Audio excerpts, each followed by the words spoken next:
because they will finish me. Okay. Fears have been raised about Nigeria's borrowing plan and all that. In what way do you think we can live without this? Well, I don't think in life, when you have no sufficiency, two things happen. Either you improvise by reducing your expenditure, or if those things that you require are things that will make you to improve on your manufacturing or your output, what you do is that you borrow. When you borrow, you now apply it to critical infrastructures that will yield dividend, that will also, at the end of the day, be able to make life meaningful, and it will be a win-win situation. So that is one. The other, but the worrisome aspect is when you borrow and it is not channeled towards meaningful infrastructural development that will multiply and be able to yield fruit, then it becomes a bad omen.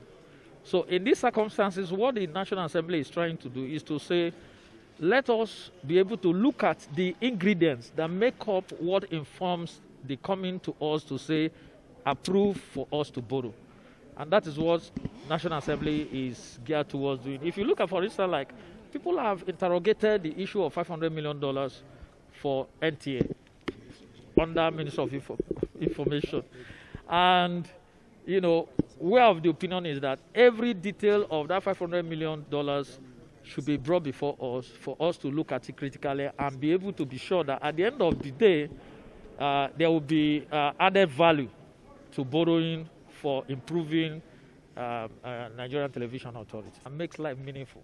Then you go back at the end of the day to look at the outcome of those outputs.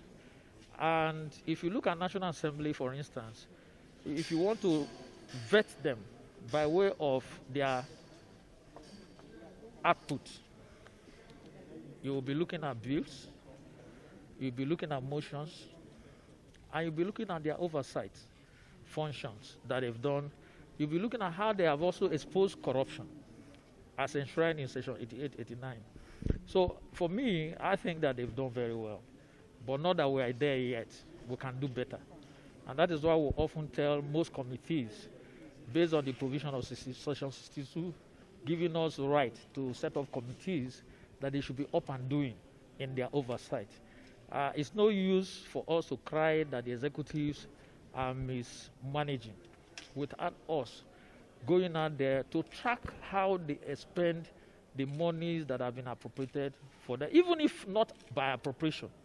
For as long as you are a government agency who derives funds in Nigeria, National Assembly is bound by the Constitution to ask questions. And those are areas that I think that we have, we need to do more in terms of measuring up to what is obtainable globally. Because true democracy involves freedom of speech, freedom of press, associating with, reporting, freedom of the legislators to come up with rules that they think at the end of the day will make life meaningful to the citizen. Now, where such are not being allowed, obviously the true democracy is in question. Secondly, the issue of leadership, the issue of respect for the judiciary. What comes out of the judiciary when the judiciary makes a pronouncement?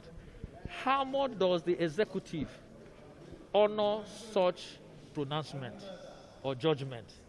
Is part of what imparts on true democracy. Then, of course, the executive themselves. How much do they judiciously follow in sequence, not partially, what is brought out by the legislator? I'll give you an example. A situation when a budget is passed.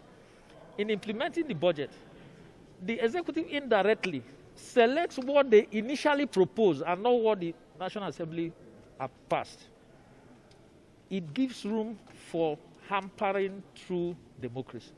So give and take, we can say we'll get there, but we're not there. Okay, and executive order 10, what's the reaction? Executive Order 10.